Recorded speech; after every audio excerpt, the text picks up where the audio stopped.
આશા news પરથી વાત કરું છું। હા બોલો। તો કીર્તિ પટેલે અમારી ચેનલને એક ઇન્ટરવ્યુ આપ્યું છે, તો રિએક્શન લેવું હતું એટલા માટે ફોન કર્યો હતો। ના સાહેબ, હવે એવા જેનું લેવલ જ ન હોય એવા લોકોનું રિએક્શન કોણ આપે, તમે કહો તો સાહેબ।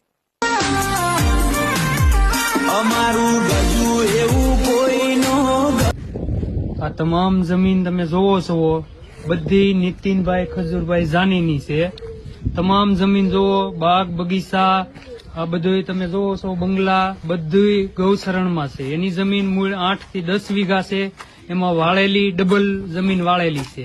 ઈ જ જમીન છે આ બધી, જેમાં ગાયું કાજુ બદામ ને પિસ્તા ખાતી હતી, એ જ જમીન છે। વિડીયોમાં બતાવવા મુકેલ એ બધું બતાવેલું છે, પણ હકીકત બધું ગૌશરણ ગાયોને પિસ્તા ખવડાવીને બધું વાળેલું છે। તો આ બધું આત્સંગ ગામમાં, તાલુકો સાવરકુંડલા, જિલ્લો અમરેલીમાં આવેલું છે। તો તમામ ગૌશરણ આ બધું કાઢવા અમે વિનંતી કરીએ છીએ આત્સંગ ગામ પંચાયત।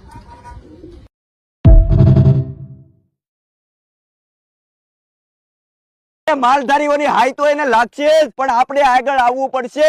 જય મુરલીધર મિત્રો, જય શ્રી રામ, જય હિન્દ। હું છું લાલો આહિર। આ કીર્તિ પટેલ કેટલી હલકીની છે ને કેટલું ખોટું બોલે ની। આજે અમે અત્યારે એના જગ્યાએ અમે આખું જાણવા જઈએ ને કીર્તિ પટેલે એવું કીધું તું કે ખજૂરભાઈએ બોલો આપણે બદામ પિસ્તા ખવડાવી ને આખી ગૌસરની જગ્યા વાળી લીધી। આજે અમને ગુસ્સો આવે કે આ એટલી ધુત્તારી છે। આપણે પાણીના કુંડા આવે ને ઈ બનાવેલા હતા કે ભાઈ માલ ઢોર કે ગમે નાના મોટા પશુ પક્ષી અહીંયા પાણી પી, એના માટે થઈને ખજૂરભાઈએ સરકારી જગ્યાની અંદર કુંડા બનાવેલા હતા ને મિત્રો ઈ આજે ખજૂરભાઈએ આ વિડીયો જોયો હોય છે અથવા કે નહીં કુંડા, અત્યારે હું આ જગ્યાએ આવ્યો એટલે કુંડા તો અહીંયા તોડી નાખ્યા। કીર્તિ પટેલ તને ગાયુની હાઈ લાગશે, ગાયુની હાઈ હલકી ની, હવે તું સુધરી જા, સુધરી। જય હિન્દ।